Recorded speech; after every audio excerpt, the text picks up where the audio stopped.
Russia has officially lost the winter war in Ukraine. What was supposed to be a period where Russia's long-range strikes against Ukraine's energy infrastructure facilitated a push forward on the ground turned into a bloodbath for Putin's forces. Thousands upon thousands of mangled Russian bodies now lie in the fields and roads of Ukraine. And in the wake of the winter bloodbath, Ukraine has gone on an all-out offensive that changes everything. Ukraine can't afford to get complacent. There is still a looming threat from Russia, which will arrive in the spring and be covered later in the video. However, Ukraine turning its own territory into a winter wonderland of Russian destruction is huge, and Russia has felt the effects in the bloodbath that Ukraine has created. The numbers are in, and they come from the commander-in-chief of Ukraine's armed forces, Alexander Syrsky. He says, "Over the 3 winter months, we eliminated more enemy soldiers than the enemy managed to bring into its ranks, and there's no denying that when you see the numbers." Between December 2025 and the end of February 2026, Russia has suffered a staggering 92,850 casualties, which means soldiers who have been killed or wounded. That amounts to an average of 1,031 troops daily, Syrsky explains, and it's the main reason why Russia has failed to make any meaningful progress in the winter, and why Ukraine has made such extensive gains during a time of the year that Russia thought would lay the foundation for a successful 2026 campaign. And it's not just soldiers that Russia lost in the winter bloodbath. Thousands upon thousands of units of Russian equipment have been burned up, destroyed, and rendered utterly useless for the push that Russia wants to make in 2026. Another 322 tanks have been lost during the 3 months of winter, which indicates that even with Russia's more limited mechanized assaults, it's still losing a little over 100 tanks per month.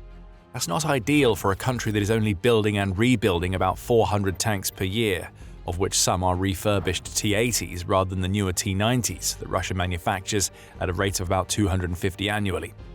Along with the massive tank losses, Russia also lost 430 of its armored combat vehicles during the winter, along with 110 multiple-launch rocket systems and 2,967 units of artillery. Ukraine also crippled 55 of Russia's air defense systems, which has enabled Ukraine to open up safer aerial corridors that it can use for drone and missile strikes inside Russia and the occupied territories. 5 Russian aircraft went down under Ukrainian fire, as did a helicopter. And even on the drone front, Russia lost 65,269 drones that were vital for its operations in Ukraine. It keeps on going. Ukraine also took out 65 units of unspecified special equipment during the winter months. And on the vehicle front, Russia lost much more than the already impressive numbers of tanks and armored vehicles that Ukraine destroyed. Another 11,927 vehicles have disappeared from the Russian military forever. These would be vehicles like motorcycles, trucks, and other forms of transport that Russia has increasingly relied upon to shuttle troops and soldiers around after Putin's war has taken such a massive toll on its tank and armored vehicle stockpiles. Oh, and Ukraine, the country that barely has a navy, was effective in the water during the winter too. It took out 1 ship and 1 submarine, further dismantling the Black Sea Fleet that has already been forced to withdraw so far away from its former base of operations that it has almost no presence in the Black Sea anymore. None of this has gone according to Russia's plan. As the Atlantic Council reported on February 26th, Russia has a very specific strategy in mind for the winter months of 2025 and early 2026. Constant missile and drone barrages plunged Ukrainian civilians into freezing cold and inky darkness as power and heating infrastructure were devastated.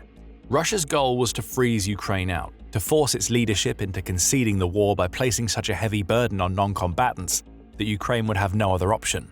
As the Council puts it, Ukraine was supposed to become unlivable, a shell of a country that wouldn't be worth defending because Russia would have systematically dismantled everything that made Ukraine a sovereign state in the first place. The end goal is to deprive Ukraine of the industrial capacity to defend itself and destroy the basic amenities to sustain even a minimum standard of living. Kremlin officials hope this will break Ukrainian morale and enable Putin to dictate the terms of peace, the Atlantic Council reports. However, the Russian winter war strategy has failed. With spring approaching, Ukraine will be able to spend the upcoming warmer months rebuilding its shattered energy infrastructure and industrial capacity. As for Russia, its focus on taking Ukraine out of the war by terrorizing its people and the state as a whole has clearly led to the Kremlin taking its eye off the ball when it comes to its military. Over 90,000 Russian soldiers have died or been wounded in just 3 months of fighting. For context, it's estimated that Russia only lost 1/6 of this number during its decade-long war with Afghanistan between 1979 and 89. So well done, Putin, we suppose. You've managed to create a military that is less effective than the one that utterly failed to take Afghanistan during the height of the Soviet Union. And it's not like General Winter finally leaving Ukraine has meant that things have gotten better for Russia as we move into the spring. Putin has to deal with the Ukrainian pushback, which we'll be diving into very soon. Plus, even as the warmer weather descends on Ukraine, Russia is still losing a catastrophic number of soldiers. The New Voice of Ukraine reports that the Ukrainian Army's General Staff reported that Russia lost 960 of its soldiers on March 1st up to March 2nd alone. Sure, that's a touch below the 1,031 troops it was losing on average during the winter, but it's still in the 1,000 soldiers per day region, which tells us that the winter bloodbath is going to be extended into a spring slaughter. But hey, Putin might think to himself, losing vast quantities of soldiers is nothing new for my invasion of Ukraine. As long as Russia is taking territory in return for these losses, then the winter bloodbath is all worth it. Sorry, Putin, but that's an even bigger problem for Russia. Not only is Russia failing to take anywhere near the amount of territory that it needs to take in order to justify these losses, but it's losing occupied territory at such a massive rate that Ukraine has overtaken Russia in terms of territory taken. We'll get to that turnaround soon. Before we do, let's look at Russia's territory capture figures for December, January, and February, bearing in mind that 92,850 casualties in that 3-month period amount to 30,860 casualties per month. In December, Russia captured 445 square kilometers, or 171.8 square miles of Ukraine, per Ukraine Breaking News. That leads to a casualty rate of almost 171 soldiers per square mile. It's difficult to get confirmed figures for January and February. However, according to an assessment by the Institute for the Study of War, or ISW, Russia had only managed to seize 572 square kilometers, or 220.85 square miles, between January 1st and February 19th. That's about 4.4 square miles per day, so a little bit of maths tells us that if Russia continued at the same rate for the rest of February, it would have captured a further 39.7 square miles of Ukraine. Add up all of the figures and you get about 260.6 square miles in exchange for 61,720 casualties, or 237 casualties per square mile captured. In other words, Russia slowed down during the winter, and it started losing more soldiers per square mile than it captured in Ukraine. That alone would be grounds to declare the winter war won for Ukraine, especially as such pathetic Russian gains do very little to set Putin up for the spring and summer offensives that we're going to be covering toward the end of the video. But as Russia was laboring to make these tiny gains, Ukraine was doing something that Putin never expected. Toward the end of February, Ukraine's air assault forces, along with key drone units and assault groups on the ground conducting search and destroy operations, began pushing their way into the grey zones and occupied territories in southern and southeastern Ukraine. A major offensive in the Oleksandrivsk axis took place and is still underway, seeing Ukraine make remarkable gains against Russia in the direction of Zaporizhia and, slowly but surely, in the direction of Crimea. The purpose of this offensive was the total destruction of Russian groupings, likely small units of infiltrating soldiers maintaining loose footholds in occupied territories, to allow Ukraine to build up its defenses in Zaporizhia and Dnipropetrovsk. Aided by Russia losing access to Starlink, which it had used for drone operations and communications across the front line, Ukraine has spent February turning what was already a failing winter war for Russia into a spectacle that is so humiliating that Putin may never recover. How? We'll answer that question in just a moment, but before we go deeper into that, you're watching The Military Show, and we bring you the full picture, not just the headlines. Hit subscribe if you want to stay ahead of the curve. By February 20th, Ukraine had made so many breakthroughs that it had managed to liberate 300 square kilometers, or about 115 square miles of territory from Russia, in a matter of weeks. Along the way, Ukraine retook 8 settlements, which it can now use both as fortified defensive nodes and launching pads for deeper pushes into the south. And the latter is precisely what Ukraine has done. The winter counterattack into Ukraine's south had yielded even more results by February 22nd.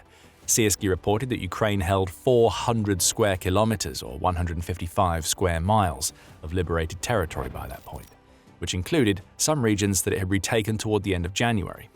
All of this means 2 things for Russia, the second of which our more attentive viewers may have already figured out just from hearing those figures. First, what was meant to be a Russian push into Ukraine during the winter has transformed into a Ukrainian counterattack, even as Russia feeds more of its soldiers into the meat grinder. Not only is Russia failing to break Ukraine's defenses, but it's being forced to watch as Ukraine shows Russia how it's done in the south of the country. Second, and more importantly, the winter turnaround is so extensive that it means that, for the first time since August 2024, when Ukraine counter-invaded Kursk, Ukraine is liberating more territory than Russia is capturing. Euromaidan Press reports the deep state open-source intelligence monitoring project claims that Russia took even less territory than the ISW reported in January and February.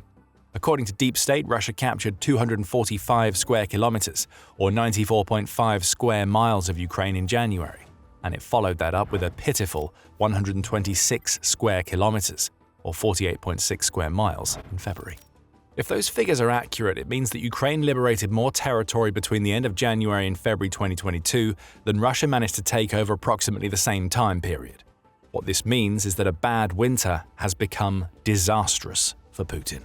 Russia's best-case scenario would have been a stagnant few months, with perhaps some minor gains here and there. Instead, Russia is dealing with Ukraine roaring back in the south to the point where it's taking perhaps more than triple the territory that Putin's ailing and dying forces are capturing. The bloodbath was for naught.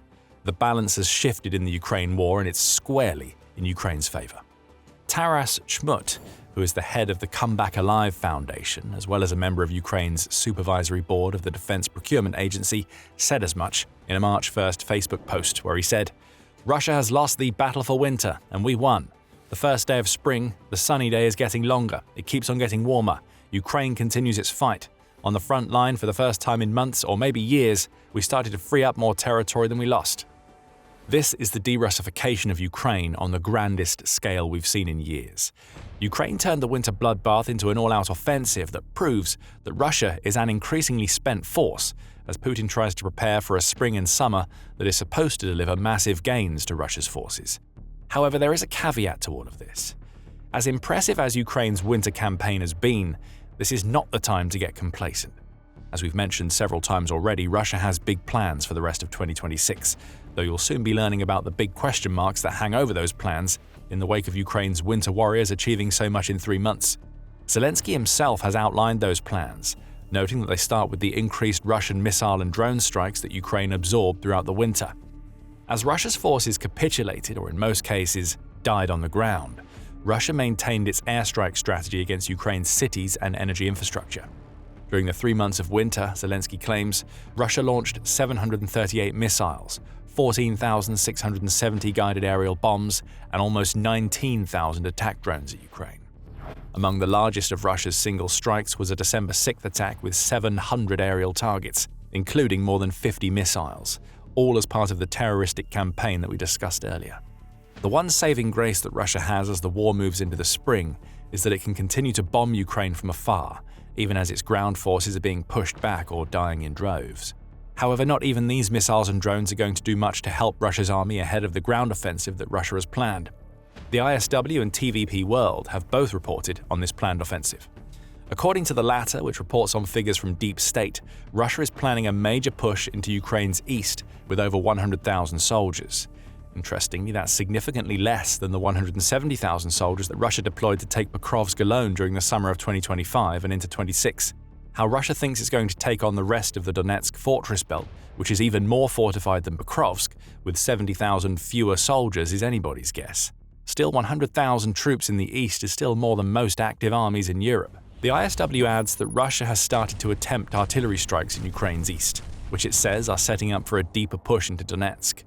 There are also hints that Russia intends to push towards Zaporizhia and Dnipropetrovsk, as we mentioned earlier during the spring and summer of 2026. So what we're seeing Ukraine do in the south right now may be the liberation of territory and preparation for the second aspect of the upcoming Russian offensive. Plus, Ukraine's plan may involve forcing Russia to expend yet more of its reserves on retaking the liberated southern settlements. Assuming that is even possible for Putin's forces, which will only further weaken an already smaller force in Donetsk than the one we saw Russia amass for the summer of 2025. Russia might have become even more ambitious than all of this suggests. According to Zelensky, Russia's plans extend through 2027, and in a body blow to Putin, Ukraine has gotten its hands on these plans, so it will know precisely what Russia intends to do. We understand that their directions remain relevant, the occupation of the east of our state, namely the Donetsk and Luhansk regions. They undoubtedly want to continue in the direction of the Zaporizhia region and also toward the Dnipro direction. It is difficult for them, but they are looking at the Odessa region, Zelensky said on March 2nd.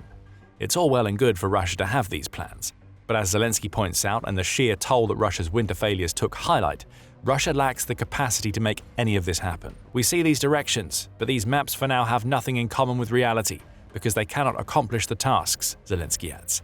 And as the Times points out, Russia is now officially recruiting fewer volunteer soldiers for Putin's war than it's losing on the battlefield. The outlet points to figures shared by Western officials, which are even worse for Russia than those offered by Syrskyi. Those officials claim that Russia lost an average of 40,000 soldiers per month between November and January, giving it a recruitment shortfall of several thousand throughout much of winter. This is the lack of Russian capacity in action. For every volunteer soldier that Russia fails to recruit, it has to pull from its reserves. Those reserves were meant to be getting prepared for the spring and summer offensive, so they're having to head into Ukraine now, likely to be killed like their comrades, is precisely what Putin doesn't want.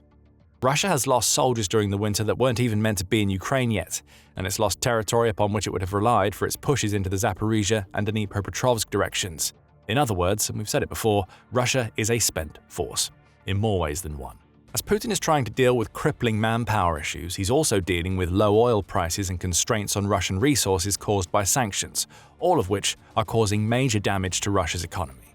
That economy is in the death zone, The Economist reported on February 16th, amid Russia's export revenues declining as budget gaps grow. What does this mean for a Kremlin that has spent so much of the war relying on making massive payments to volunteer soldiers just to maintain its manpower advantage in Ukraine? It can't be good.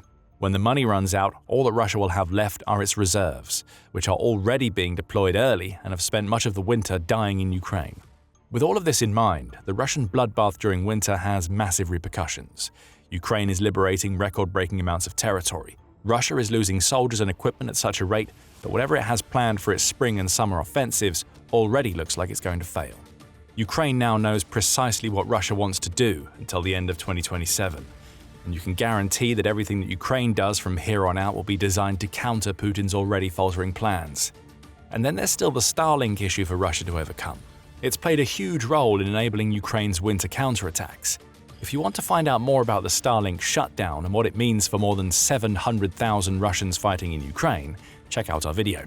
And if you enjoyed this video, make sure you subscribe to the Military Show so you're always one step ahead when it comes to the latest Ukraine war developments. And thank you, as always, for watching.